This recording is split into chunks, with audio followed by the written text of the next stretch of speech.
안녕하십니까. CNG TV 방송 진행을 맡고 있는 조용식입니다. 2018년도 10월 15일 CNG TV 방송은 국내 제조업계의 현황과 제4차 산업혁명, 디지털 트랜스포메이션, 스마트 제조와의 연관관계, 이 스마트 공장의 대표적인 모습과 성공 모델이 무엇인가에 대해서 간단하게 해서 이제 스마트 공장 어디까지 왔나로 이제 시작을 해보겠습니다. 오늘 출연해 주신 분은 SK CNC의 한국 스마트 제조 산업협회 전문위원이신 권대혁 수석과 삼종 KPMG 이순열 전무님께서 나오셨습니다. 오늘 두 분은 스마트 공장에 대해서 굉장히 강한 그 열의를 가지신 두 분이 나와주셔서 여러분들이 궁금한 말을 많이 듣지 않습니까? 스마트 공장 도대체 얼마나 스마트한지 또 어디까지 왔는지에 대해서 오늘 알아보도록 하겠습니다. 오늘 그 어젠다는 우리가 7가지로 한번 생각을 해봤습니다. 그래서 요거를 하나하나씩 그 준비한 자료를 가지고 시작을 해보겠습니다. 오늘 두 분들 그 나와주셨는데 간단하게 좀 소개를 해주시죠. 예, 반갑습니다. 저는 삼정 KPMG에서 근무하고 있는 이순열이라고 합니다. 저는 한 30년째 이제 직장생활 하고 있는데, 이 스마트 공장, 그전에는 뭐 자동화 공장, 공장을 어떻게 일하기 편한 곳으로 만들 것인가를 이제 집중적으로 일을 해왔는데, 요즘은 이 기술이 발달돼서 스마트 공장에, 그다음에 스마트 디지털 트랜스포메이션 이런 쪽에 열심히 공부하고 제가 지금 경험을 제조업체들한테 도움을 주기 위해서 열심히 노력하고 있습니다. 반갑습니다. 예. 그리고 뭐 프로젝트도 많이 하시고 있죠, 지금. 예, 그렇습니다. 지금 현재도 이제 스마트 공장 하시려고 하는 뭐 대기업, 주로 대기업, 뭐 중견기업들 어떻게 스마트 공장 할 것인가 그런 방법이라든지 그다음 추진 전략 그다음에 어떻게 실행할 것인가에 대해서 자문 활동을 활발하게 하고 있습니다. 예, 다음은 우리 그 권대혁 수석님 좀 소개 좀 해주시죠. 네, 안녕하십니까, 권대혁입니다. 저는 현재 SK 주식회사 CNC에 근무하고 있고, 그리고 한국 스마트 제조 산업협회에서 전문위원직을 수행하고 있습니다. 뭐 스마트 제조 최근에 화두가 되고 있고, 스마트 팩토리 많은 관심을 가지고 계실 텐데요. 저도 또한 이쪽 어떤 그 올바른 방향들, 스마트 제조가 가야 할 방향들에 대해서 체계화시키고 그리고 방법론을 수립하는데 많은 좀 관심을 가지고 현재 활동을 하고 있습니다. 오늘 계기로 이 스마트 제조의 뭐 올바른 이런 인식과 그다음에 왜 해야 되는지, 어떻게 해야 되는지, 무엇부터 해야 되는지 이런 전반적으로 말씀을 좀 드리고 의견을 공유할 수 있는 시간을 좀 가지도록 하겠습니다. 예. 우리 첫 번째 아젠다는 4차 산업혁명, 디지털 트랜스포메이션, 그 스마트 제조라는 말을 굉장히 많이 사용하고 있어요. 근데 이제 오늘 우리가 이렇게 정의 내리는 거가 법칙은 아니죠. 그러니까 대략적으로 어떻게 받아들인다는 걸 오늘 좀 정리해 주실 건데, 우선 그 제조업과 산업혁명의 여정이라는 걸로다가 좀 설명을 좀 해주시죠. 예. 여기 이제 그림의 왼쪽에 있는 그림은 우리 한 과거 2000년 동안 우리의 삶이 우리의 그 GDP가 어떻게 바뀌었는가를 이렇게 그래프로 그렸는데 참 놀랍게도 이 2000년 중에 거의 한 1800년 아니면 1850년 동안에는 보시는 것처럼 거의 변화가 없습니다. 거의 우리 그 삶의 어떤 소득 수준은 거의 바닥이었다는 거죠. 그런데 지금부터 한 150년 전부터는 이 수직 상승하는 그래프로 이렇게 보이고 있는데, 이때 무슨 일이 일어났냐고 하면 산업혁명의 시대가 한 150년부터 진행된 것 같고요. 1800년대 그렇게 된 것 같습니다.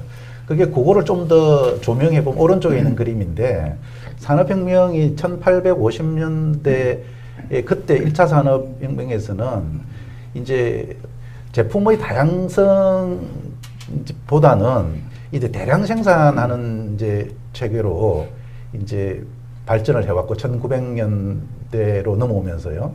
그러다가 이제 고객의 욕구가 양적으로는 고객이 이제 만족이 되면서 이제 고객 욕구는 좀 다양성, 나만의 어떤 그런 물건을 좀 갖고자 하는 그런 이제 욕구가 생기다 보니까 주문 생산이 이제 1900년대 들어서면 최근 일이죠.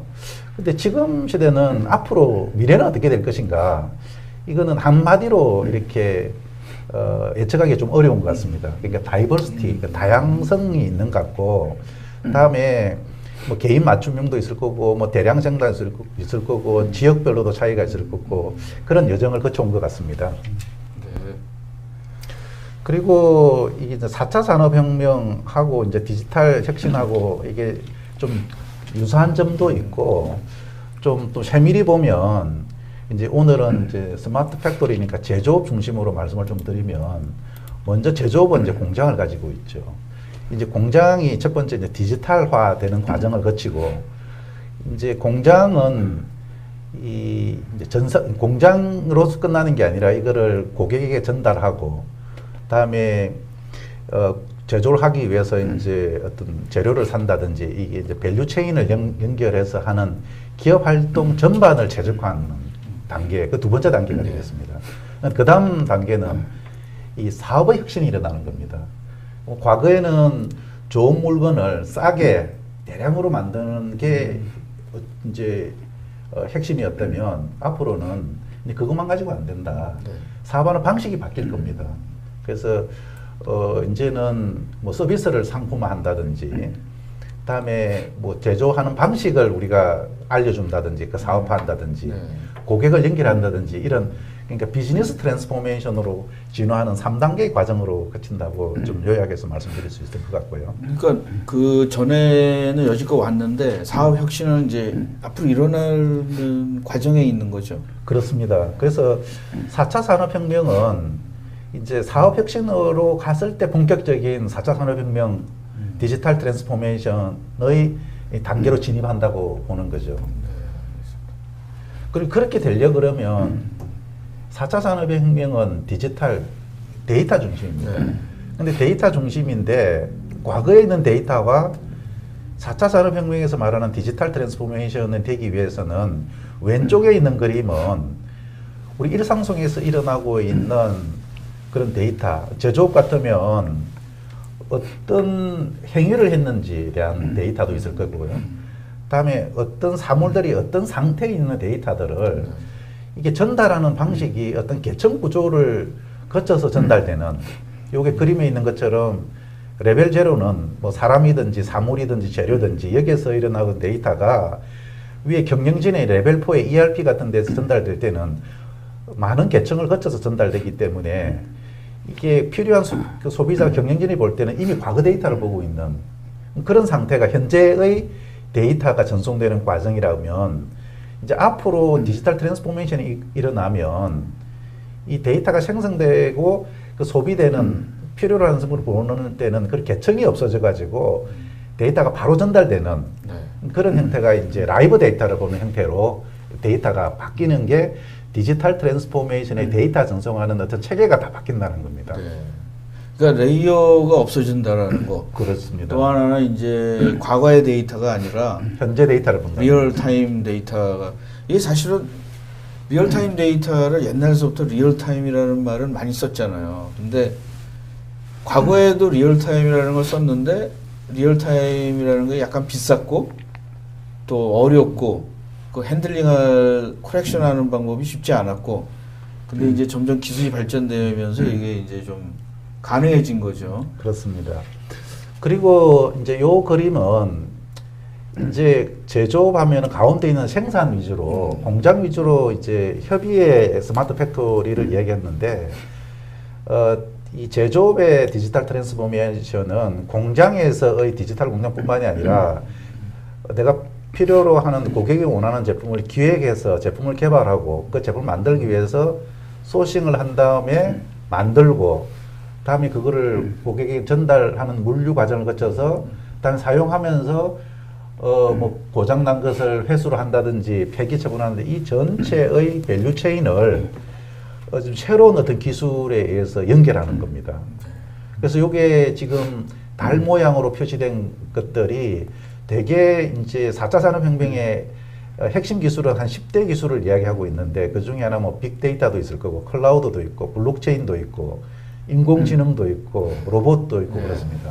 그 각각의 기술들이 각 단계에서 예를 들어서 로보틱스 기술 같은 경우는 굉장히 성숙도가 높은 기술입니다. 또 반면에 그 오른쪽에 있는 AR 기술 같은 경우는 이제는 아주 초기 단계이기 때문에 상업화가 아직 많이 덜 된 것이 있겠죠. 그래서 이런 기술들이 각 분야에서 이렇게 초기 단계에 있는 것도 있고 성숙 단계에 있는 것도 있고 또 이런 기술들이 개별로 움직이는 게 아니라 서로 융합되면서 과거에 상상하지 못했던 어떤 그런 서비스와 어떤 역할들이 나타나고 있는 그런 과정으로 볼 수 있겠습니다. 그래서 4차 산업의 혁명의 흐름은 뭐 1차 산업혁명부터 4차 산업혁명의 혁명을 거쳐왔는데 그 중심에는 항상 기술이 있었습니다. 1차 산업혁명에는 기계기술이라고 그러고요. 2차 산업혁명은 뭐 전기, 뭐 대량 생산이 됐겠죠. 그래서 3차 산업혁명에서는 이제 디지털 기술을 활용한 건데 4차 산업혁명은 이제 데이터를 연결해서 고속으로 처리하고 이게 실물 공간과 가상 공간을 실제 연결해주고 같이 공존하는 뭐 이런 형태로 변화하고 그래서 명확히 4차 산업혁명은 이런 그림일 것이다 라고 규정짓기가 힘든 이제 과거에 지나간 것들은 이렇게 모양을 이렇게 그림을 그릴 수 있지만 4차 산업혁명은 오기도 전에 우리가 4차 산업혁명을 이야기하고 있기 때문에 하나의 그림을 뚜렷하게 그린다는 것 자체도 사실은 어려움이 있고 지금은 이렇게 펼쳐질 것이다. 뭐 이렇게 지금 내다보고 있는 그런 상황으로.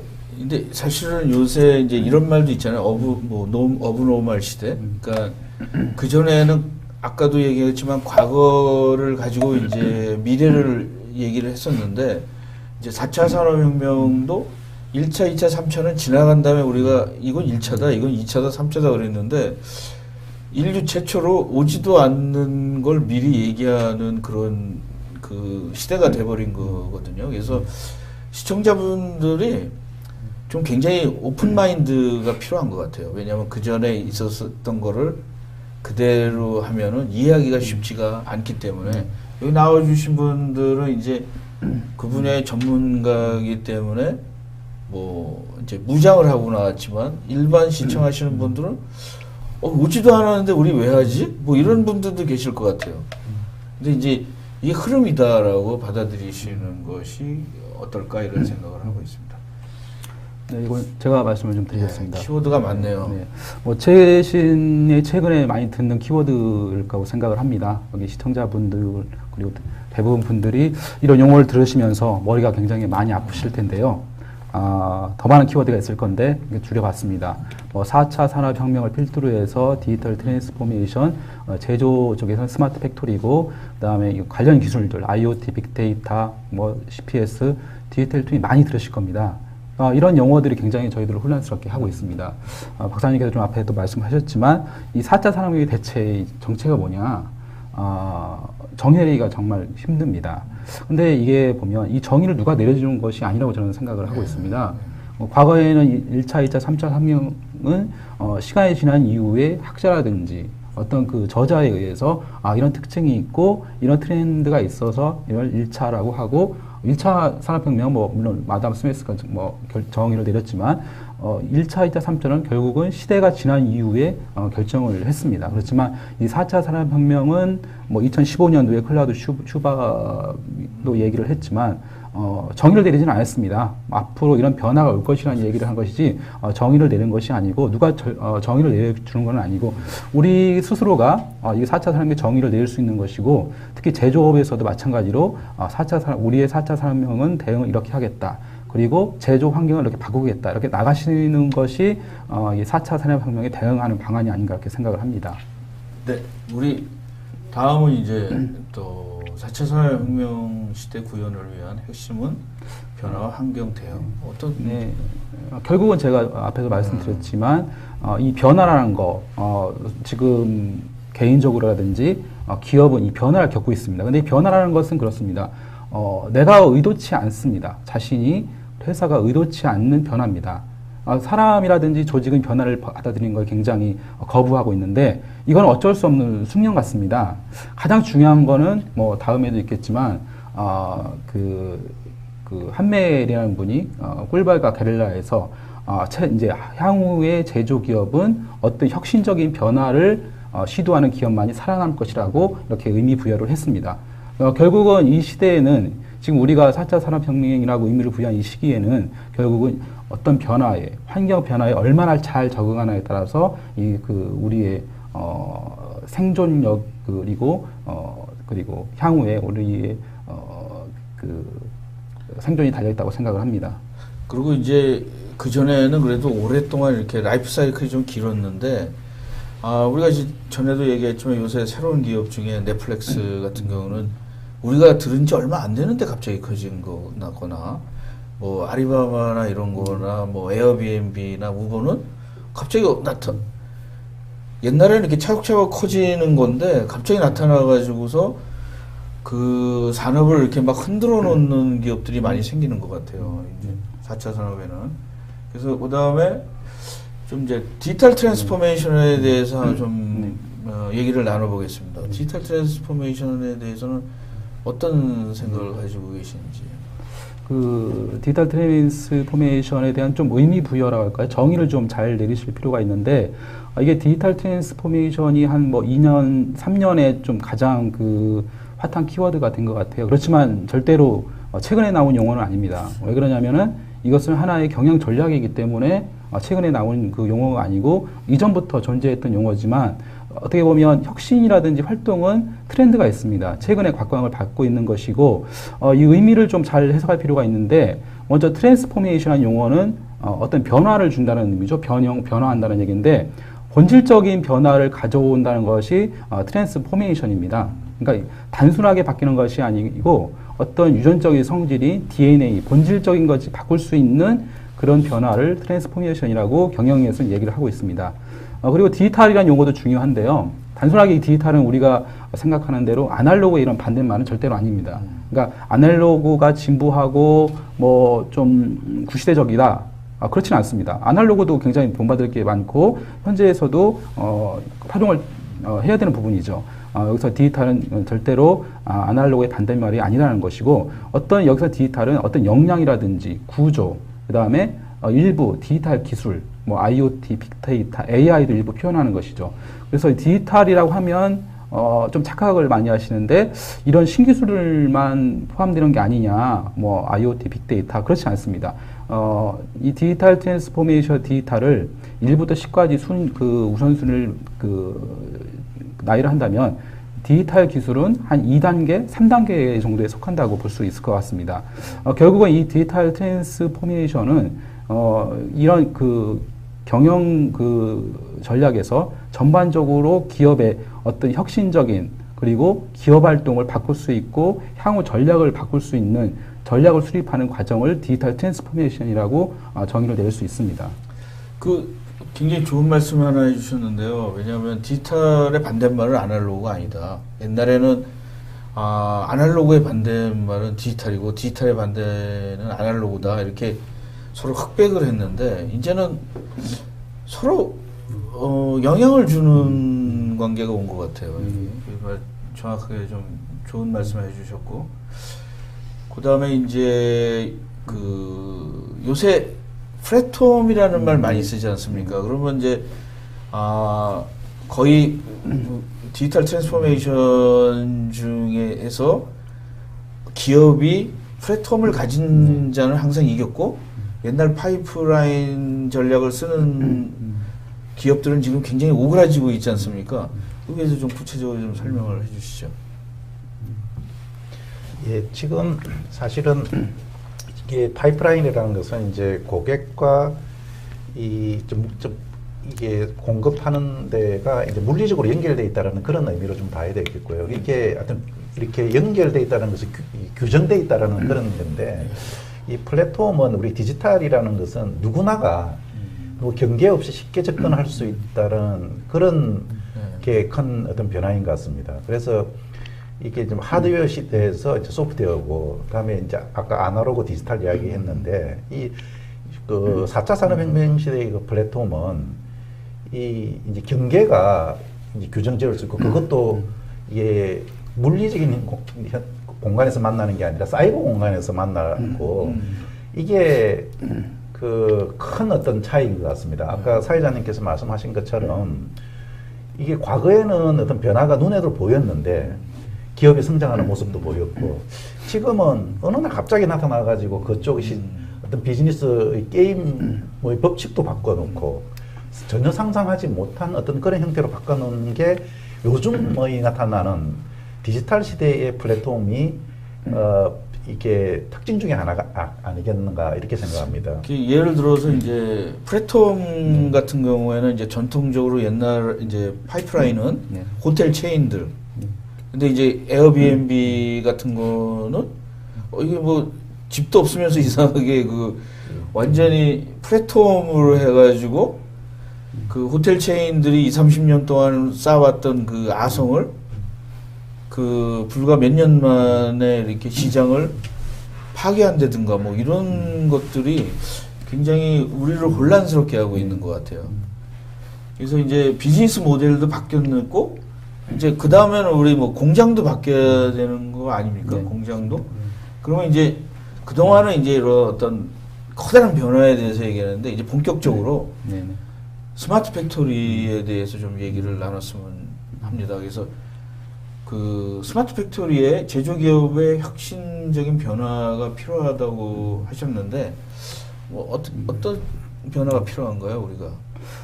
이거는 좀 배경적인 부분도 좀 있습니다. 뭐 잘 아시는 대로 2015년에 독일에서 시작한 인더스트리 4.0이 그 트리거가 되지 않았나, 방아쇠 역할을 한 걸로 지금 생각을 하고 있습니다. 독일에서 이 제조 강국이죠. 자기들이 고민이 충분히 있었던 부분입니다. 괜히 제조 강국인데 어떤 혁신 활동을 하겠다 하진 않았을 거고, 문제가 좀 있었던 자기들이 문제인식을 했던 겁니다. 그래서 어떤 그 혁신 활동을 좀 해봐야겠다라고 탄생한 것이 이 인더스트리 4.0이고, 결국은 이 인더스트리 4.0을 좀 그 정의 내리면서 이런 제조 활동을 공장 안에서 이루어지는 그 기획 설계부터 그리고 유통 판매 전 과정을 이런 신기술로 연계를 하고, 그리고 고객한테 밸류를 주는 것이죠. 그런 맞춤형 생산을 할 수 있도록 하는 이런 미래형 공장을, 즉 스마트 공장입니다. 미래형 공장을 추구를 한다라고 이 인더스트리 4.0에서 설명을 하고 있습니다. 즉 이전에는 3.0이었다는 거죠. 중앙 집중식 체계였는데 이제는 이게 고객 맞춤형으로 그리고 가야 된다는 인더스트리 4.0을 제시를 했습니다. 그리고 결국은 인더스트리 4.0에서 네 가지 요소가 있었습니다. 그 중에 하나가 스마트 팩토리였는데, 그 안에는 스마트 프로덕트, 스마트 로지스트, 스마트 팩토리, 스마트 서비스 네 가지가 있었던 것이죠. 결국은 현재 흐름으로 봤을 때는 현재 제조기업 입장에서는 이 디지털 트랜스포메이션이 결과적으로는 스마트 팩토리가 될 수 있는 것이죠. 그러니까 앞에서 말씀드렸듯이 디지털 트랜스포메이션이라는 것은 어떤 기업의 어떤 조직적인 체계까지도, 근본적인 것까지도 바꿀 수 있는 것이 경영 전략이 디지털 트랜스포메이션이라고 말씀을 드렸는데요. 인더스트리 4.0으로 파생한 제조기업 입장에서의 디지털 트랜스포메이션은 결국은 스마트 팩토리고, 스마트 팩토리는 그렇습니다.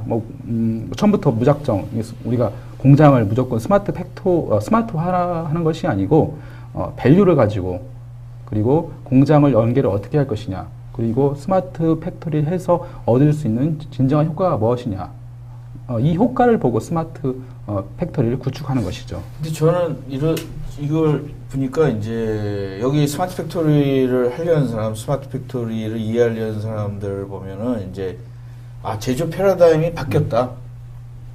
근데 뭐가 바뀌었냐면 디지털 트랜스포메이션이라는 거가 굉장히 커다랗게 패러다임을 바꾸고 있다. 그리고 계속 바꿔가고 있는 거다. 근데 이제 중요한 거는 독일에서 인더스트리 4.0인데 우리가 그러면 독일 거를 카피해서 우리나라에서 이식을 하면은 괜찮을까? 이게 저는 이제 일반 사람들이 주로 이제 그 의문을 가지는 거예요. 그러면 독일이랑 우리랑 환경이 같냐? 우리가 뭘 해야 되냐? 우리가 살아남으려면 그런 것들이 이제 조금 나와야 될 것 같은데 이제 그다음에 이제 또 조금 더 본격적으로 제조업계 현황 그 많은 사람들이 이제 세계에서 일어나는 것들을 이제 여지껏 얘기를 했는데 그러면 절실한 건 그거잖아요. 국내 기업이 도대체 뭐 해야 되나? 그래서 국내 제조업에 직면한 이슈에 대해서 조금 여러분들 여기까지 들으신 분들 중에는 아 나 저거 알아 디지털 트랜스포메이션 알아 인더스트리 4.0 알아 근데 지금 한국은 잘 몰라 이렇게 나오실 것 같아요. 그래서 요거에 대해서 좀 말씀해 주시죠. 네. 먼저 좀 앞절에서 설명한 부분들에 있어서 디지털 트랜스포메이션에 대해서 좀 약간 오해가 있으실 수 있습니다. 왜 그러냐면 뭐 좀 경영에서 나오는 경영 전략인데 결국은 이 소스라고 할까요? 근본은 그렇습니다. 제조기업 입장에서는 현재 비즈니스에 대한 고민이거든요. 이 비즈니스를 계속 해야 되느냐. 그거부터 출발을 해야 된다는 거죠. 그래서 이건 뒤에서 더 다루긴 하겠지만 부가적인 설명을 먼저 좀 드렸습니다. 국내 제조업 환경 좀 알아보겠습니다. 뭐 이 수치라든지 이런 전반적인 통계 자료를 참고해서 한번 정리를 좀 해봤습니다. 많은 분들이 아실 건데요. 우리나라 제조업이 그렇게 수준이 낮지 않습니다. 굉장한 그 제조업 경쟁력 있는 저희 그 나라입니다. 뭐 GDP에서 차지하는 비율이 제조업이 30% 이상, 3분의 1 이상이 됩니다. 근데 다만 좀 아쉬운 것이 이 혁신도, 제조업 혁신도가 굉장히 떨어진다. 그 제조업 강국인 독일 뭐 80%가 넘습니다. 일본도 50%가 넘습니다. 그에 반해 38% 정도 굉장히 많이 떨어지는 수치죠. 그렇지만 전반적으로 이 수출 규모라든지 경상수지, 제조업의 부가가치 이런 수치가 탑10 안에 드는 굉장히 제조업에서는 강국이라고 할 수가 있습니다. 네, 그렇지만 좀 아쉬운 부분들이 있죠. 현재 처해 있는 그런 이슈들은 우리 국내 제조업이 겪는 부분에 있어서는 그렇게 만만하지가 않습니다. 다음을 좀 보시면요. 제가 중국 사람이 우리나라를 얘기할 때 우리나라가 이 8대 8번째 공업국이라고 얘기를 하는데 그렇게 생각한다고 그러더라고요. 중국은 8번째에 8대 공업국. 근데 우리나라 사람들은 공업이 이렇게 우리 발전했나 이렇게 생각하시는 것 같아요. 왜냐하면 다 수출을 주로 많이 하다 보니까 우리나라도 사실 제조업에는 이렇게 7, 4, 5 굉장히 높은 수준이라는 거죠. 최근 뭐 불안한 부분들을 많이 느끼실 겁니다. 제조업에 종사하시고 제조기업 오너분들은 뭐 이런 부분들입니다. 우리가 알고 있는 과거에 주력 산업이라고 했던 5년, 10년 전에 주력 산업이 있었습니다. 뭐 최근에 자동차 산업도 위기를 겪고 있습니다. 뭐 조선업 말할 것도 없고요. 석유, 화학, 에너지, 통신 모두 이렇게 전반적으로 수치로 봤을 때도 경쟁력이 떨어지고 있습니다. 뭐 반도체 하나 정도만 좀 선전을 하고 있는 거고요.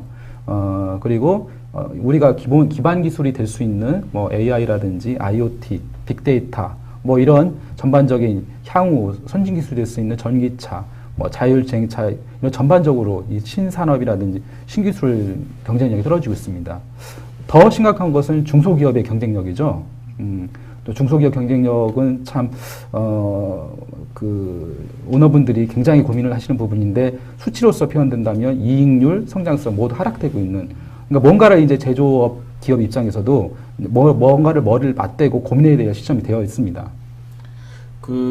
이제 우리나라 중소기업이 여기 이 표를 보니까 그 주력 산업의 경쟁력이 떨어진 건 우리가 트랜스포메이션을 덜 한 거잖아요.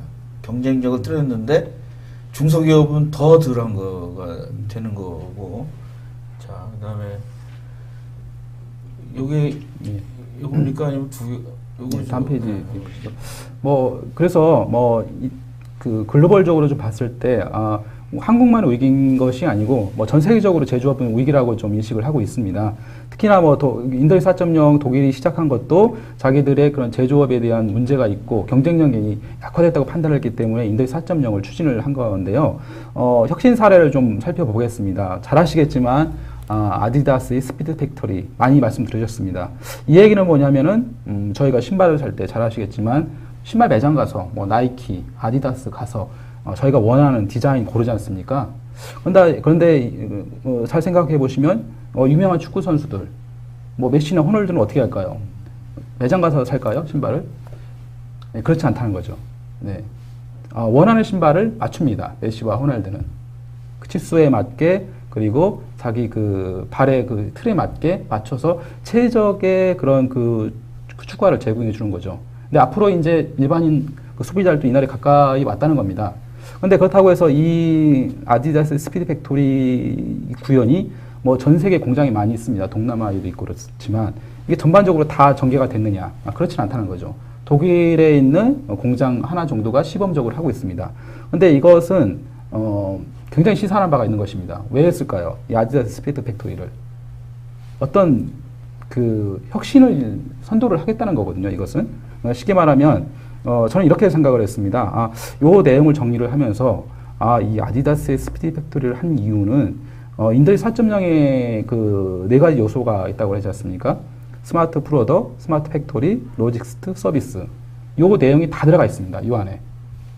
디자인부터 디자인을 해서 그리고 공장에서 그 가공업을 해서 시장에 나와서 고객을 만나는 6개월 걸립니다. 그런데 이런 형태가 하루에 다 된다는 거거든요. 하루 이틀이면은 제가 신발을 원하는 신발을 받아볼 수 있다는 겁니다. 즉 고객에 맞춤 그 요구사항을 100% 충족시키겠다는 것이죠. 그러려면 스마트 프로덕트가 돼야 되고 그리고 스마트한 공장에서 만들어져야 되고 그리고 물류 역시 스마트 로지스트 그리고 어떤 고객에 대한 피드백도 스마트화된 서비스를 받아야 된다는 것이죠. 결국은 이런 밸류 체인을 이 아디다스의 스피드 팩토리에서 구현한 것이고 아디다스가 이 방향으로 가겠다. 제조 혁신을 만들어내겠다. 이렇게 저는 해석을 하고 있습니다. 이 부분은 그 공작 기계 업체가 어떻게 이제 그 디지털 비즈니스 트랜스포메이션을 했는 하나의 사례가 되겠는데요. 지금 마작이라는 회사는 과거에는 이런 공작 기계를 만들어 왔고 이제 공작 기계를 이제 팔면 문제가 생기면은 이제 서비스를 해주는 겁니다. 근데 그 고객이 원하는 것은 좋은 공작 기계도 원하지만 공작 기계를 잘 사용하는 그 노하우도 좀 필요하거든요. 그렇죠. 그래서 사용을 하면서 그게 운영 기술이라 그럽니다. 언제 그 툴을 교체를 하면 가장 오랫동안 쓰면서 또 제때 교체를 하지 못하면 불량이 나기 때문에 툴의 교체 시점도 정확하게 판단해가 하면 되는데 이것을 이 마작이라는 그 공작 기계를 공급한 회사가 지금 어떻게 운영하는지를 보고 요때쯤 되면 툴을 교체해야 되는 서비스를 공급해 줄 수 있는 거죠. 그리고 지금 이렇게 운영을 잘 하다가 언제쯤 고장 날 건지를 온라인으로 실시간 연결해 가지고 요때쯤은 뭐 고장이 날 거니까 뭐 기름칠을 하라든지 아니 부품을 교환하라든지 이것들을 운영하는 어떤 방식을 이제 고객한테 이렇게 온라인으로 사물 인터넷으로 연결하고 그다음에 언제쯤 고장이 나고 언제쯤 그 툴을 교체해야 될 시점은 그 데이터를 실시간으로 수집을 해서 분석을 해야 되거든요. 그래서 그거를 여기 스마트 박스라는 그 엣지단에서 실시간으로 데이터 수집을 해가 분석을 해서 원격지에 있는 일본의 본사에 있는 저 위에 그림이 나와 있는 것처럼 고객들이 어떻게 사용하고 있는지를 데이터를 받아서 고객이 필요하게 잘 운용할 수 있도록 이런 것들을 운영하는 방법까지 파는 걸로 바뀐 겁니다. 그래서 이게 이런 처음에 기술이 혁신이 일어나다가 이제 그 다음에는 서비스를 상품화해서 하는 이런 비즈니스 혁신으로 일어나는 그런 이 사업 모델이 바뀜으로 해서 이런 공작기계 업계의 그 판도를 바꾸는 좋은 사례가 되는 그 예가 되겠습니다. 이게 그 뭐 다양한 기술들 아까 말씀하신 것처럼 뭐 빅데이터도 있고 뭐 IoT도 있고 뭐 크라우드나 이런 것들은 공장들을 굉장히 스마트하게 만드는 것 같아요. 근데 이제 그거 플러스 그 어떤 OT나 무슨 이런 경험들 같은 것들을 그게 이제 나중에 조금 더 되면은 그 자동화를 떠나가지고 지능화가 이제 되고 오는데 그 제조기업에 지금 제조기업에서 필요한 거 이거는 이제 많은 사람 또 그거는 나도 안다. 근데 이제 그럼 우리가 뭘 해야 되나 지금 당장 뭘 해야 되는가 여기에 대해서 조금 지금 제조기업이 필요한 것은 여기에 대해서 누가 말씀해 주시겠습니까? 여기 기업은 스마트 팩토리 도입을 검토에 앞서서 그게 지금 제조업체들을 지금 만나서 보면 특히 이제 중소기업들 같은 경우에는 많은 기업하시는 분들이 나한테 지금 필요한 것은 스마트 팩토리가 필요한 것이 아니라고 생각하시는 분들이 많이 있습니다. 현실적으로. 그런데 그 이전에 근본적으로 내가 지금까지 해오던 이 제조업을 지금 계속 해야 되나? 이제는 경쟁력이 없으니 이제 이거 그만둬야 되나?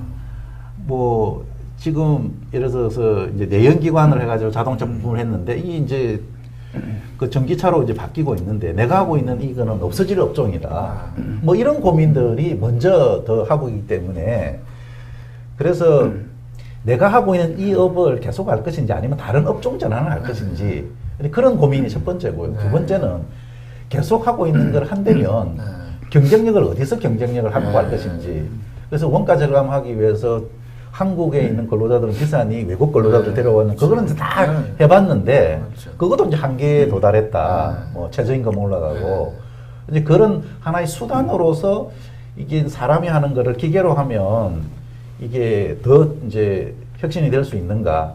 또 이제 기계를 하더라도 그건 단순한 기계가 아니라 좀 더 지능적인 기계를 도입하는 뭐 이런 방향으로 검토하는 게 이제 그림에 나와 있는 것처럼 이제 수직적으로 검토하는 방법이고.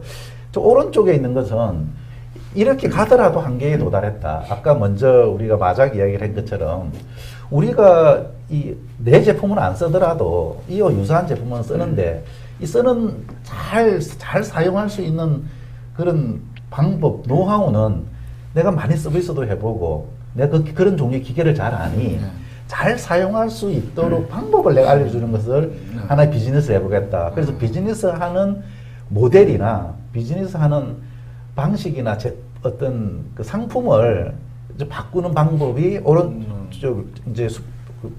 오른쪽으로 이렇게 펼쳐놓은 어떤 비즈니스를 해야 될 것인가를 변화하는 그 두 가지 축으로 우리 생각을 해봐야 될 것 같습니다. 예. 저는 이제 좀 쉽게 얘기하면 어떻게 하냐고 물어보면 저는 딱 세 가지라고 그럽니다. 하나는 그 지금 아까 말씀드린 것처럼 지금 있는 거를 트랜스포메이션 하든지 아니면 때려치고 스타트업을 하든지 아니면 그냥 그 망할 때까지 그걸 조금씩 팔면서 페이드아웃 하든지 왜냐면 전기자동차가 나오면도 당분간은 옛날 그 엔진 자동차를 어디서든지 팔 거 아닙니까? 근데 그게 이제 주종이 되지 못할 뿐이고 근데 그거를 미리 대부분 우리나라 중소기업은 트랜스포메이션을 하고 싶지 않을까요? 때려치기도 그 쉬운 거 아니잖아요. 뭐 시작했는데 그만두는 것도 상당히 쉽지는 않은 건데 그래서 이제 그 여기서 보면 제조기업의 디지털 트랜스포메이션 프로세스라고 이제 나왔는데 이거는 이제 기존에 있는 걸 변화해서 새로운 그 경쟁력을 갖겠다는 얘기가 아닐까 이렇게 저는 이제 생각을 해보고 있습니다. 그다음에 이제 그 스마트 팩토리의 지향점 이게 why, how, what 요거에 대해서 스마트 팩토리 지향점에 대해서 좀 말씀을 해주시죠. 그 스마트 팩토리에 대한 인식을 좀 바로 좀 하실 수 있도록 좀 말씀을 좀 드리려고 준비를 좀 했습니다. 결국은 좀 같은 말을 좀 반복할 수도 있는데, 이전에 그 디지털 트랜스포메이션, 그 제조기업의 디지털 트랜스포메이션과 좀 맥을 같이 할 수 있습니다. 그러니까 그 스마트 팩토리가 필요 없을 수 있을 수 있습니다. 결국은 그 디지털 트랜스포메이션 전략에 있어서 우리는 이 현재의 비즈니스를 계속하고 제조업에 지금 처해 있는 우리 공장에 처해 있는 문제를 좀 해결하고 혁신하겠다라는 그 전제하에 스마트 팩토리로 가야 되겠죠. 결국은 스마트 팩토리로 가야 되는데 좀 문제가 좀 있습니다. 뭐냐면 인식은 이렇습니다. 스마트화된 이런 그 기술이라든지 스마트한 그런 플랫폼을 넣어서 하면은 스마트 공장이 되고 또 더 나아가서 지능화가 되는 게 아니냐 이런 생각을 많이 갖고 계신데 애석하게도 그렇지 않다는 겁니다. 안타까운 일이죠. 왜 그러냐면 기술이 다 좋습니다. 뭐 최신 기술들 다 좋지만 이 기술을 어떻게 잘 응용하고 융합하고 그리고 현장에 녹여내느냐의 이런 그 성공의 성패가 달려 있다는 것이죠. 인더스 4.0 구현 전략에서도 이런 얘기를 하고 있습니다. 기본적으로 스마트 팩토리 구축하는 것은 단순하게 공장을 스마트하는 게 아니라고 얘기를 하고 있습니다. 맞는 말이죠. 목적은 그렇습니다. 스마트화하기는 굉장히 쉬운 일입니다. 비용만 충분히 허락한다면 스마트하게 할 수 있죠. 문제는 그것이 아니고 스마트화된 공장에서 어떤 제품을 생산해서 어떤 그 밸류를 고객에게 줄 것이냐죠. 즉 제품입니다. 이 스마트화된 공장에서 어떤 제품을 만들 것이냐. 그런 그 제품을 만들기 위해서 그런 과정들이 많이 있습니다. 단순하게 스마트화된 공장에서 스마트한 제품이 나오느냐? 그건 아닙니다. 인식이라든지 그리고 운영 프로세스 그리고 거기서 운영자들 그리고 조직 체계들이 어느 정도 정립이 되어야 제대로 된 제품 설계에 반영되고 제품 제조에 연계가 되는 것이죠. 네. 즉 그래서 이 스마트 팩토리를 단순하게 그냥 공장을 단순하게 하는 게 아니다. 즉 뭘로 연계가 되어야 되느냐? 혁신 활동으로 연계될 필요성이 충분히 있다. 그리고 인식부터 좀 바뀌어야 제대로 된 스마트 팩토리로 갈 수 있지 않나 이렇게 생각을 하고 있습니다. 저는 이제 굉장히 그 전문가 쪽으로 얘기해서 어떤 분들은 이제 좀 처음에 있으신 분들은 맞는 말인 것 같은데 좀 어지럽다 이렇게 얘기하실 수도 있어요. 근데 이제 저는 좀 쉽게 생각을 이렇게 보는데 스마트 팩토리에 대해서 저는 많이 생각을 해봤는데 스마트라는 말이 사실은 스마트폰에서 많이 유래가 됐잖아요. 그래서 처음에 스마트폰이 나올 때 난 필요 없어 스마트폰. 나는 옛날 가지고 난 전화 다 해. 근데 이제 스마트폰이 요새 스마트폰 없으면 못 살지 않습니까?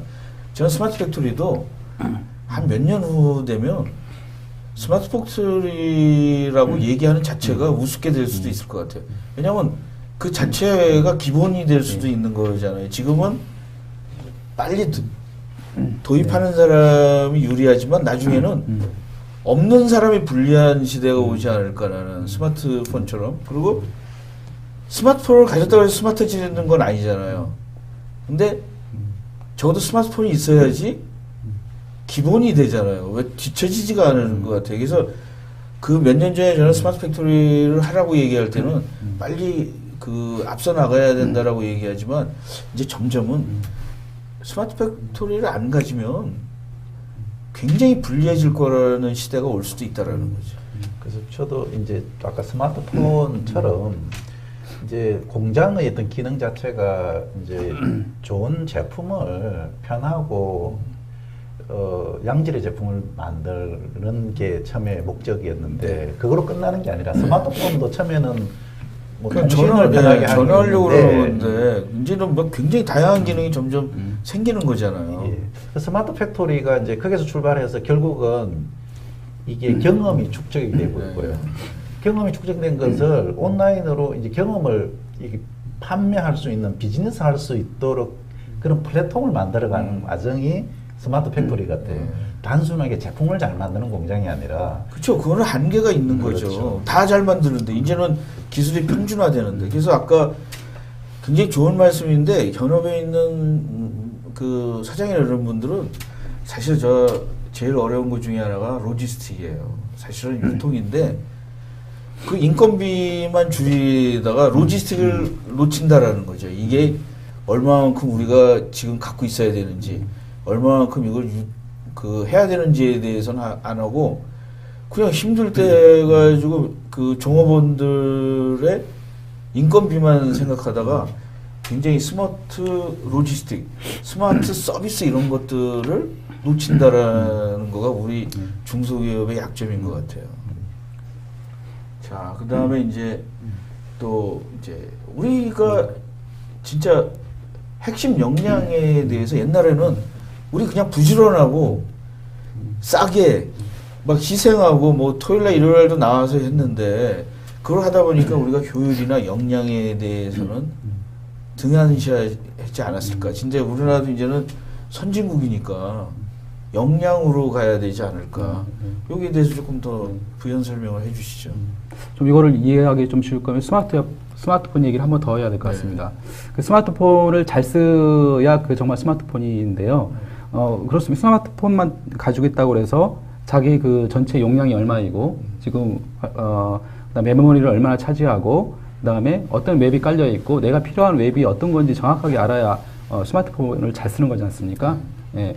근데 결국은 이 스마트폰을 잘 쓴다는 얘기는 스마트 팩토리를 잘한다 연관을 시킨다면 이제 향후에는 제조 현장도 스스로가 뭔가를 판단할 수 있고 아 우리 제조 기업에 필요한 것이 이런 것 요소들이었지 이런 시스템이었고 이런 솔루션이 있었지 이런 이제 그런 그 판단을 하실 수 있고 직접 설계해서 반영하실 수 있는 영역까지 가야 되겠죠. 근데 그에 앞서서 가장 중요한 거는 좀 의문이 드는 것들입니다.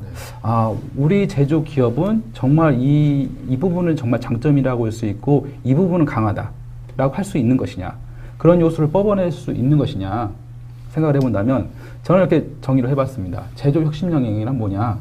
제조 혁신량은 저렇게 정의를 합니다. 제조 기업이 가지고 있는 뭐 엔지니어링 요소, 제조 운영에 관련된 전반적인 노하우, 기반 시스템 이런 전반적인 요소를 총칭해서 제조 혁신 역량이라고 합니다. 가장 중요한 것은 제조 기업은 이 제조 혁신 역량을 잘 파악하고 있어야 됩니다. 그런데 중소 기업들을 가보면 뭐 대기업도 마찬가지지만 자기들의 어떤 시스템 구성부터 시작을 해서 어떤 살충물 관리라든지 그리고 우리가 이 부분은 정말 강점이고 제조에 있어서 말할 때 이거는 정말 운영 노하우는 최고다. 이런 것들이 좀 파악이 되지 않고 있다는 것이죠. 제조 기업 측면에서는 가장 중요한 건 스마트 팩토리를 하기 이전에 이런 제조 혁신 역량이 잘 정리가 돼야 됩니다. 우리의 강점이 뭐고 빈 부분은 무엇이냐. 이런 부분이 파악을 해서 이런 현황 분석 그리고 이 공장에 어떻게 녹여낼 것이냐, 전체적인 라이프 사이클을 어떻게 가져가고 그 다음에 자원활용을 어떻게 할 것이냐 이 부분들이 파악이 되고 스마트 팩토리에 반영이 돼서 이런 부분들을 보완을 해서 스마트화가 돼야 되겠죠. 네. 근데 이제 저도 현업에 가서 이런 얘기들을 이제 좀 하면 또 이런 얘기 그쪽에서 이래요. 하루하루 산다. 그러니까 미래에 대해서 생각할 여유가 없다. 그러면 참 걱정이거든요. 근데 좀 예를 들어서 뭐 우리 그 협회나 뭐 이런 데에서 협회라는 거가 사실은 이윤 조직은 아니잖아요. 네, 그렇습니다.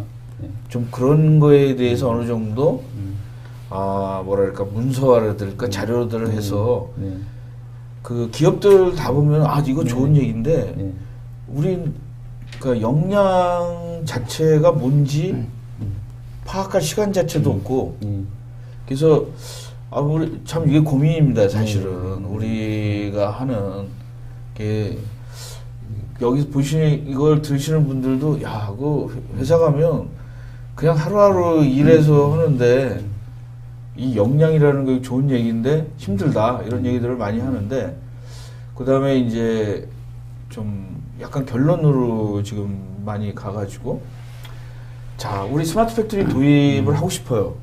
그럼 어떻게 하면 됩니까? 그러니까 저도 이제 스마트 팩토리를 지금까지 이제 많은 관심들을 가지고 우리가 학습도 많이 하는데 되게 보면은 이제 기술적인 부분에 대해서 우리가 시간 투자를 많이 하는 것 같아요. 우리가 스마트 팩토리를 하기 위해서는 이제 한 6대 요소 중에 하나가 기술입니다. 근데 기술만 잘 준비되면 되느냐? 절대 그렇지는 않은 것 같습니다. 기술 외에도 그 조직의 역량도 있어야 되고요. 또 전략도 있어야 되고, 그다음에 서비스 네트워크도 돼 있어야 되고요. 그다음에 뭐 자금도 있어야 될 것 같고요. 그렇기 때문에 이 스마트 팩토리는 단순하게 뭐 물리적인 뭐 어떤 스마트한 뭐 로봇이나 기계를 도입한다는 그런 그 차원이 아니라 결국은 아까 먼저 하신 것처럼 이런 비즈니스 트랜스포메이션이 되고 또 지속적으로 해 나갈 수 있는 그런 그 내재된 역량을 쌓아 나가고 문화를 만들어 가는 거기 때문에 그런 종합적으로 그 기업의 역량과 로드맵을 가지고 추진을 해내는 게 제일 중요한 것 같습니다. 그래서 뭐 절차와 방법을 몰라서 그래 그 하기는 좋은데 우리는 그렇게 할 수 있는 비용이 없어. 그렇죠. 뭐 우리는 그런 사람이 많이 없어. 특히 중소기업 같은 경우에는 아까 사회자님 말씀하신 것처럼 이번 달 먹고 살기가 어떻게 해야 되는 고민인데 어떻게 10년을 내다보고 하느냐. 뭐 이런 것들이 그게 너무 현실이고 그렇기 때문에 이 디지털 트랜스포메이션 스마트 팩토리는 우리 업에 맞는 우리 회사에서 뭘부터 해야 될지를 지금 돈을 벌지만 생존을 했지만 미래를 위해서 어떻게 투자를 해가지고 축적을 해 나갈 것인가라는 것들을 전략과 로드맵을 가지고 두 번째는 이게 기업이라는 것도 조직이기 때문에 그 오너나 경영인 혼자의 뜻만 가지고 절대 안 된다고 봅니다. 그 조직 간에 뜻을 모으고 그래서 그 하기 때는 비전도 공유도 되어야 되고요. 이거 해서 노력해가지고 잘 되면 기업점은 좋은 게 아니라 우리 근로자들도 좋고 고객도 좋고 이런 어떤 공감대와 다음에 이렇게 한번 해보자라는 자신감 우리가 저 산업화되는 과정에서 우리 새마을 운동했지 않습니까? 그때는 한 마음 한 뜻으로 이거 하면 힘들더라도 우리도 잘 살 수 있다. 그게 우리가 반동하는 있기 때문에 그 성공 요인인 것 같습니다. 근데 이거는 잘 만드신 것 같아요. 그 사실은 그 사람이나 이런 신뢰나 서로의 그 비전 공유도 중요한데 첫 번째는 일단은 절차 방법을 몰라서가 제일이거든요. 그리고 이 걸림돌이라고 그러는데 사람들이 그런 얘기를 하는데 이제 하기 싫은 걸 억지로 할 때 하기 싫은 이유는 수많은 가지지만 자기가 해야 된다고 생각하면 한 가지밖에 없는 거거든요. 그래서 오늘 두 분이 나오신 게 회사를 대표해서 나오신 게 아니잖아요. 그 지금 이제 우리 스마트 제조협회가 절차 방법이나 이런 거에 대해서 도와주기 위해서 나온 거잖아요. 그래서 여기 중에 이제 스마트 팩토리에 관심이 있거나 스마트 팩토리에 대해서 내가 저희만 가진다. 스마트 팩토리가 미래에는 제가 아까 말씀드렸잖아요.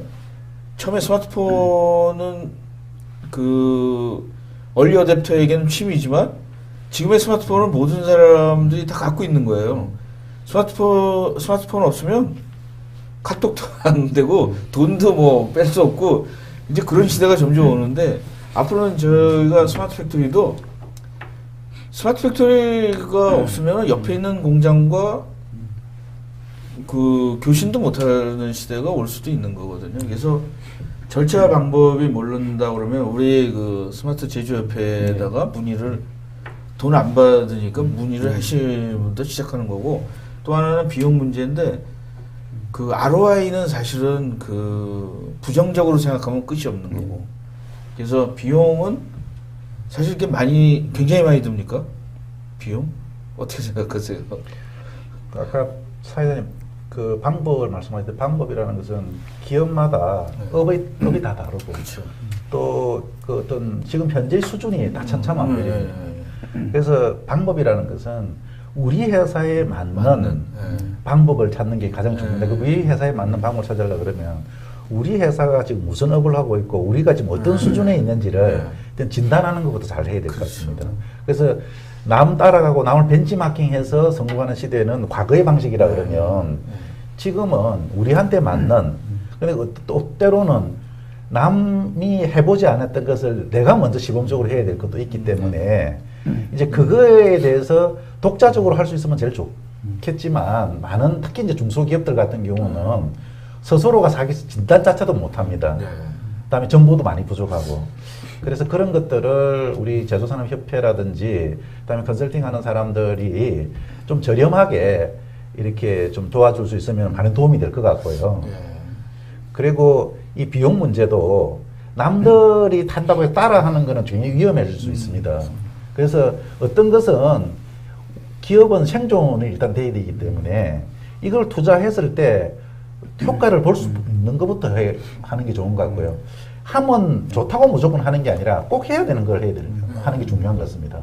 좋다고 다 할 수는 없는 거거든요. 좋지만 시급하지 않거나 이게 효과가 금방 나지 않는 것은 좀 순서를 좀 미루고 그런 것들을 종합적으로 잘 판단해서 요즘 같은 데는 돈을 잘 쓰는 것도 참 중요한 것 같습니다. 예.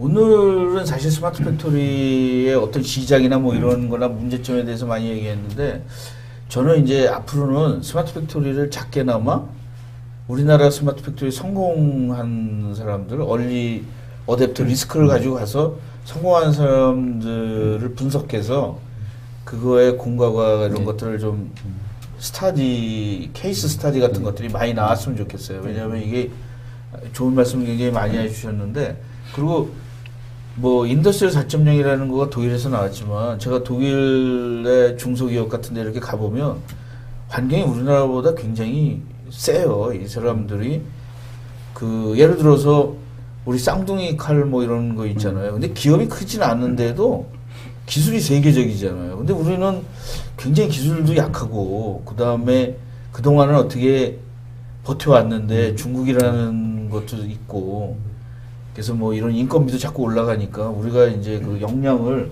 새로운 눈으로 보여야 되는데 그게 스마트 팩토리가 아닌가 저는 그렇게 생각을 하거든요.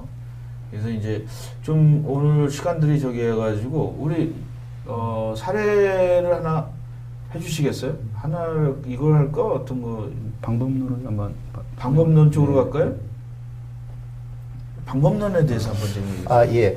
그래서 요 장표는 지금 스마트 팩토리 추진하면서 뭐 한국뿐만이 아니라 제조업체들이 공통적으로 겪는 그 어떤 이슈들을 5가지입니다. 첫 번째 조직적인 이슈입니다. 뜻을 모으기가 참 힘들다.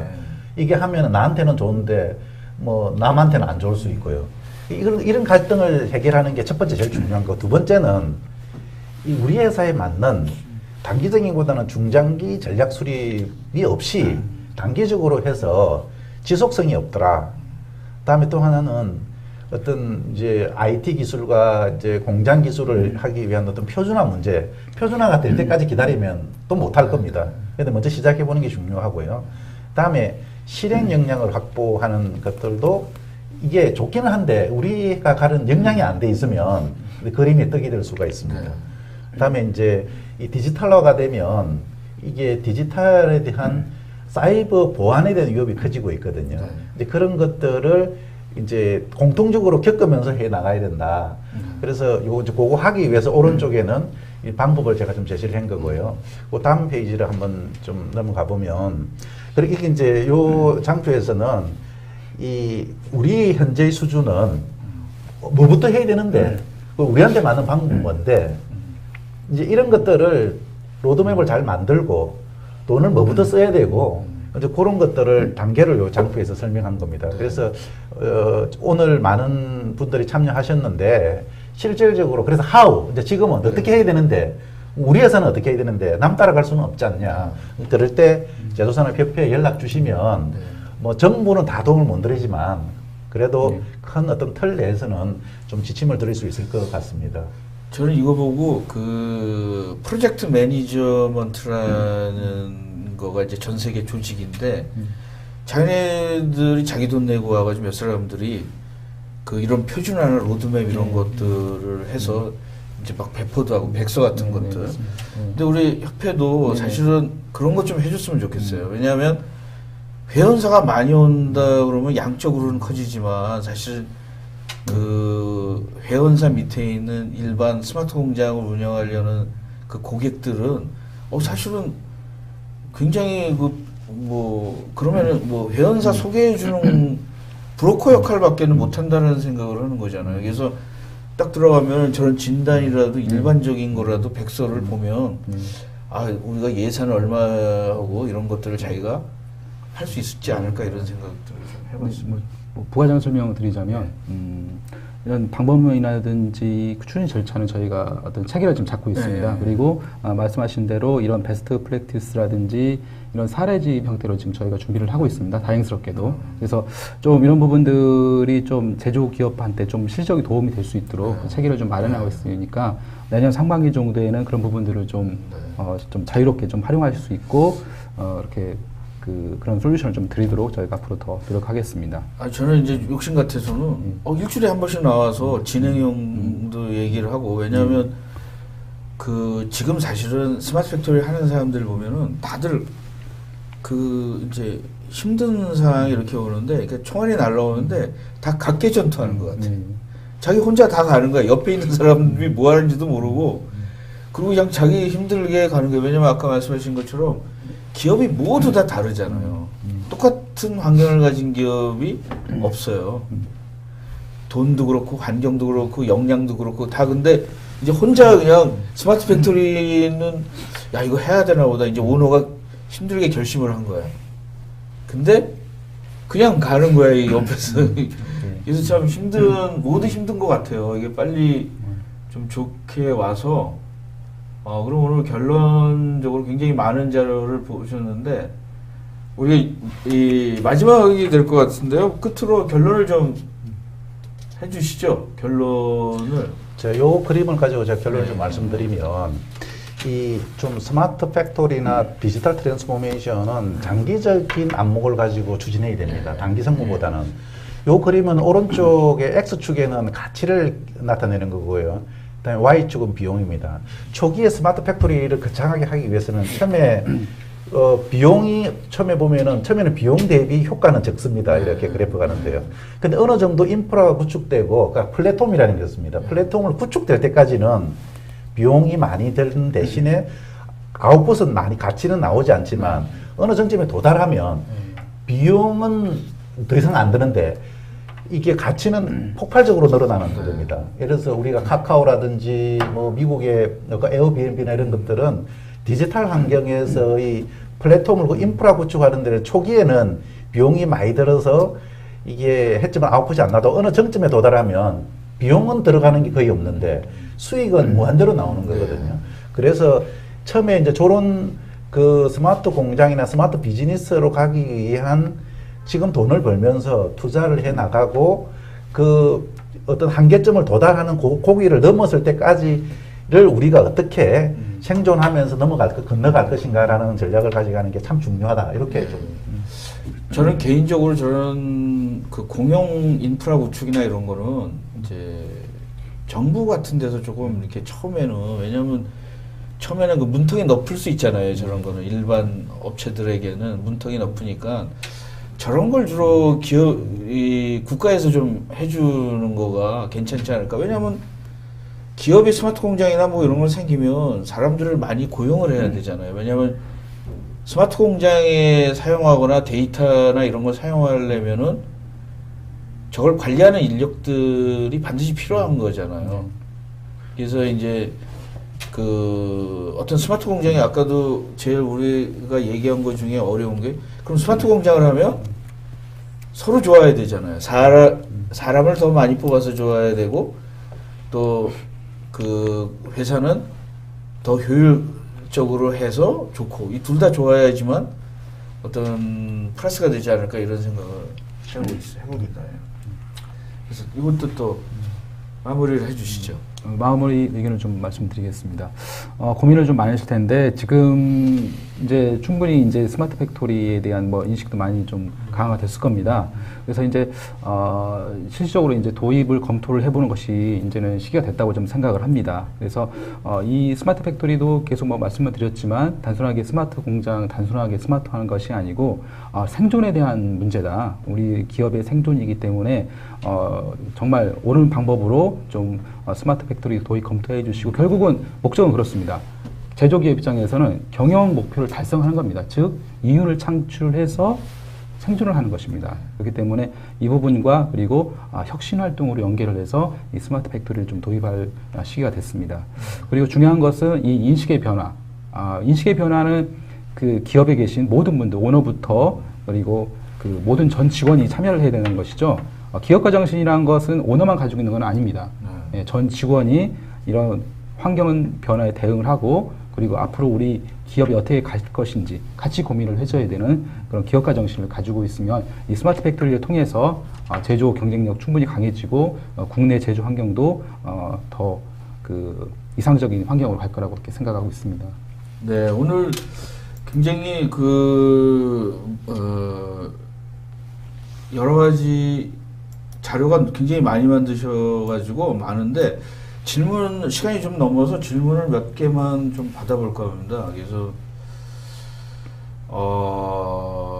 스테파노님은 어느 정도까지 이 부분 상당히 고민스럽습니다. 어느 정도까지가 비용을 말씀하신 건지 아니면 그 다음에 이제 정은엽님은 소기업 10명에서 20명이나 그 이하의 기업에서 스마트 팩토리에 대한 전략은 어떤 방법으로 준비 구현하는 것이 좋을까요? 좀 어려운 질문인데 좀 간단하게 좀 말씀을 해주시죠. 지금 아까 저 사회자님 말씀하신 것 같은데 인프라라든지 공통으로 할 수 있는 건 국가에서 지금 이렇게 많이 지원해 주려고 노력을 하고 있습니다. 그래서 앞부분에 그 기업에 맞는 그 스마트 팩토리 디지털 트랜스포메이션을 어떻게 해야 되는 컨설팅 쪽도 뭐 금액이 넉넉지는 않지만 이제 국가 정부에서 지원해 주는 그 제도가 있다라고 하니까 근데 그걸 더 도움을 받으시면 우리 그 전문가가 현장 방문해서 그 업의 그 회사에 맞는 그런 서비스를 받을 수도 있을 것 같고요. 그리고 정은철님이 했는데 저도 이 부분에 대해서 스마트 팩토리 보면은 그 파생적으로 외국에는 섬유 공장도 굉장히 열심히 하고 있거든요. 이태리 같은 데는. 그리고 화학 공장도 근데 우리는 진짜 약간 좀 너무 제조 물건을 하는 제조업 중심으로 되어 있는데 화학 공장에서 적용할 만한 공장진흥화는 어떤 부분일까요? 이런 부분도 질문해 주셨는데 오늘 뭐 다 말씀드리기는 어렵고 그 다음에 최상일님은 성공적으로 스마트 팩토리 개념을 적용해 자타공인의 성공적이라는 평가가 난 기업이 있을 것 같은데 사례 설명이 가능한지요. 근데 오늘 발표자도 받고 싶습니다. 그 다음에 질문들이 좀 다양해서 모두 다 말씀드리기는 좀 그렇고 김수열님께서는 대통령 직속 4차 산업혁명위원회에서 규제 제도 혁신에 대한 여러 차례 해카톤이 진행되고 있는데요. 국내 산업의 그 규제 철폐나 제도 혁신에 대한 현황을 전 세계적인 추세와 함께 전망해 주세요. 굉장히 어려웠습니다. 저희가 이게 1시간 안에 이렇게 넓은 거는 어렵고요. 굉장히 좀 척에 내는 내용들 같은 경우에는 이제 정부에서도 이제 산업 규제 이게 어떤 디지털 트랜스포메이션 하기 위해서 또 제도적인 장치가 뒷받침이 돼야 되는 게 많습니다. 이제 그런 걸 이제 국회에서도 법 개정이 상정된 것도 굉장히 많고 또 정부 자체적으로 이런 규제를 이렇게 저도 이제 규제개혁위원회 이제 우리 기술 쪽에도 좀 자문을 하고 있는데 정부에서 이런 적극적으로 활동하고 있는 것도 좀 참고로 말씀드리고 아까 화학 공장 같은 경우에는 장치 산업이 되겠습니다. 장치 산업은 그 장치 자체가 이게 그 고장 없이 그다음에 지속적으로 이게 잘 정교하게 운영될 수 있도록 설비를 잘 운용하는 그 설비 관리, 그다음에 이제 설비를 예측 보전하고 그러니까 사물을 그러니까 상태나 그다음에 운영의 데이터를 실시간으로 받아서 이 설비가 고장이 나기 전에 미리 고장이 날 것 이상 상태를 알려줘 가지고 고장이 안 나도록 조치해주고 이런 것들은 아까 석유업 공장에서는 여러 가지가 있겠지만 그런 것들이 우선적으로 기술이 많이 발달되고 있기 때문에 좀 참고해 보면 좋으실 것 같습니다. 여기 사실은 요 스테파노라는 분이 이제 좀 굉장히 많은 얘기를 해주셨어요. 지속성이 중요한데 작은 기업에서 참 어려운 것 같아요. 근데 여기 보면 저도 그 사실 우리 협회 또 얘기를 하는데 협회가 또 작은 기업들 여기서 말하는 소기업 10명에서 20명 그 이하에 대해서도 의외로 많잖아요. 이런 기업도. 그 기업에 대해서도 뭐 정부에 대해서 어떤 대변인 역할도 하고 사실은 제가 돌아다녀 보면은 좀 만족하지는 않지만 대기업들은 나름대로 준비를 많이 해요. 그 삼성이나 LG나 뭐 이런 데 가면 나름대로는 되게 해요. 제일 애매한 거가 약간 작은 기업, 그다음에 아주 작은 기업은 야 이거 어떻게 그냥 때려쳐야 되냐 뭐냐 이런 걸 고민하는 으로 된 것 같아요. 그래서 오늘 여기까지 하고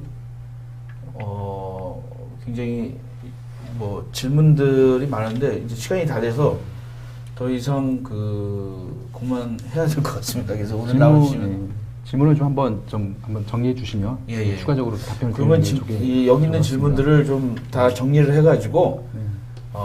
나중에 좀 저기 네. 공공 게시판 같은 데다가 한번 올려도록 해보겠습니다. 예. 예, 오늘 두 분 나와주신 분 두 분 감사드리고요. 예, 오늘 방송은 이것으로 여기까지 마치겠습니다. 감사합니다. 감사합니다.